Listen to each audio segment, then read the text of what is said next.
पूज्य गणपति महाराज की जय। जय श्री कृष्णा, जय माता दी। दोस्तों, आप सभी का हमारे चैनल प्रभु भक्ति में स्वागत है। आज मैं आपको इस वीडियो में सफला एकादशी की व्रत कथा, पूजा विधि और उसके महत्व के बारे में जानकारी दूंगी।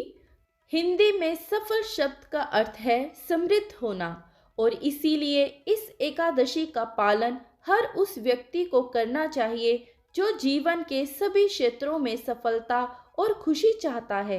सफला एकादशी सफलता, समृद्धि और भाग्य के द्वार खोलने का एक साधन है। महाराज युधिष्ठिर ने भगवान श्री कृष्ण जी से पूछा, हे जनार्दन, पौष माह के कृष्ण पक्ष की एकादशी का क्या नाम है? उस दिन कौन से देवता का पूजन किया जाता है और उसकी क्या विधि है? कृपा करके मुझसे कहिए। तब भगवान श्री कृष्ण कहने लगे कि हे धर्मराज, मैं तुम्हारे स्नेह के कारण तुमसे कहता हूँ कि एकादशी व्रत के अतिरिक्त मैं अधिक से अधिक दक्षिणा पाने वाले यज्ञ से भी प्रसन्न नहीं होता हूँ। अतः इसे अत्यंत भक्ति और श्रद्धा से युक्त होकर करें। हे राजन, द्वादशी युक्त पौष माह के कृष्ण पक्ष की एकादशी का महात्म्य तुम एकाग्रचित होकर सुनो। इस एकादशी का नाम सफला एकादशी है। इस एकादशी के देवता श्री नारायण है। विधि पूर्वक इस व्रत को करना चाहिए। जिस प्रकार नागों में शेष नाग, पक्षियों में गरुड़, सब ग्रहों में चंद्रमा, यज्ञों में अश्वमेध और देवताओं में भगवान विष्णु श्रेष्ठ हैं, उसी तरह सब व्रतों में एकादशी का व्रत श्रेष्ठ है। जो मनुष्य सदैव एकादशी का व्रत करते हैं वह मुझे परम प्रिय हैं। अब इस व्रत की विधि कहता हूँ। मेरी पूजा के लिए ऋतु के अनुकूल फल, नारियल, नींबू, नवेद आदि 16 वस्तुओं का संग्रह करें। इस सामग्री से मेरी पूजा करने के बाद रात्रि जागरण करें। इस एकादशी व्रत के समान यज्ञ, तीर्थ, दान, तप तथा और कोई दूसरा व्रत नहीं है। 5000 वर्ष तप करने से जो फल मिलता है उससे भी अधिक सफला एकादशी का व्रत करने से मिलता है। हे राजन, अब आप इस एकादशी की कथा सुनिए। चंपावती नगरी में एक महिष्मान नाम का राजा राज्य करता था। उसके 4 पुत्र थे। उन सब में लुम्पक नाम वाला बड़ा राजपुत्र महापापी था। वह पापी सदा पर स्त्री और वेश्यागमन तथा दूसरे बुरे कर्मों में अपने पिता का धन नष्ट किया करता था।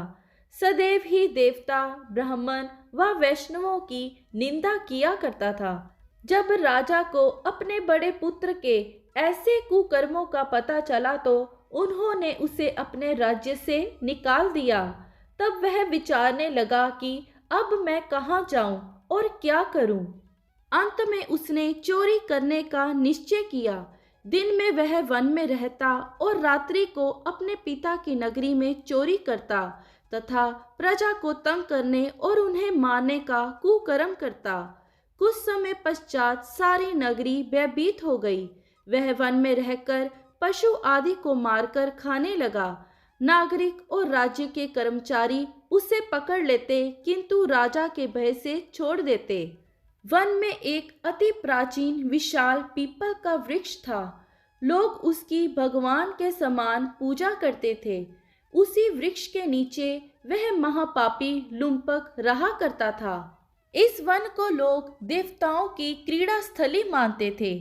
कुछ समय के पश्चात पौष माह के कृष्ण पक्ष की दशमी के दिन वह वस्त्रहीन होने के कारण शीत के चलते सारी रात सो नहीं सका। उसके हाथ पैर अकड़ गए। सूर्य उदय होते होते वह मूर्छित हो गया। दूसरे दिन एकादशी को मध्याह्न के समय सूर्य की गर्मी पाकर उसकी मूर्छा दूर हुई। गिरता पड़ता वह भोजन की तलाश में निकल पड़ा। पशुओं को मारने में वह समर्थ नहीं था, अतः पेड़ों के नीचे गिरे हुए फल उठाकर वापस उसी पीपल वृक्ष के नीचे आ गया। उस समय तक भगवान सूर्य अस्त हो चुके थे। वृक्ष के नीचे फल रखकर कहने लगा, हे भगवान, अब आपके ही अर्पण है ये फल, आप ही तृप्त हो जाइए। उस रात भी उसे नींद नहीं आई और उसने अपने द्वारा किए गए सभी पापों के बारे में सोचा जिससे उसे गलानी हुई, और उसने भगवान से माफी मांगी।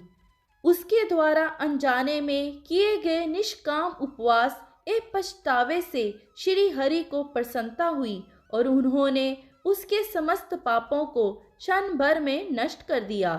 उसी समय आकाशवाणी हुई कि हे राजपुत्र, श्री नारायण की कृपा से तेरे सब पाप नष्ट हो गए हैं। अब तू अपने पिता के पास जाकर राज्य प्राप्त कर। ऐसी वाणी सुनकर वह अत्यंत प्रसन्न हुआ और दिव्य वस्त्र धारण करके भगवान आपकी जय हो कहकर अपने पिता के पास गया। उसके पिता ने प्रसन्न होकर उसे समस्त राज्य का भार सौंप दिया और वन का रास्ता लिया। अब लुम्पक शास्त्र अनुसार राज्य करने लगा। उसके स्त्री, पुत्र आदि सारा कुटुंब भगवान श्री नारायण का परम भक्त हो गया। वृद्ध होने पर वह भी अपने पुत्र को राज्य का भार सौंपकर वन में तपस्या करने चला गया और अंत समय में वैकुंठ को प्राप्त हुआ। अतः जो मनुष्य इस परम पवित्र सफला एकादशी का व्रत करता है उसे अंत में मुक्ति मिलती है। जो नहीं करते हैं वह पूंछ और सींगों से रहित पशुओं के समान है। इस सफला एकादशी का महात्म्य को पढ़ने से अथवा श्रवण करने से मनुष्य को अश्वमेध यज्ञ का फल मिलता है। अतः सफला एकादशी का व्रत हर एक मनुष्य को अवश्य करना चाहिए ताकि जाने अनजाने में उनसे किए हुए पाप कर्म नष्ट हो जाएं और उन्हें वैकुंठ में स्थान प्राप्त हो। 5000 वर्ष तप करने से जो फल मिलता है उससे भी अधिक सफला एकादशी का व्रत करने से मिलता है। यहीं पर सफला एकादशी की पावन कथा समाप्त हुई। आपको अगर ये कथा अच्छी लगी हो तो कमेंट बॉक्स में श्री लक्ष्मी नारायण भगवान की जय अवश्य लिखिएगा।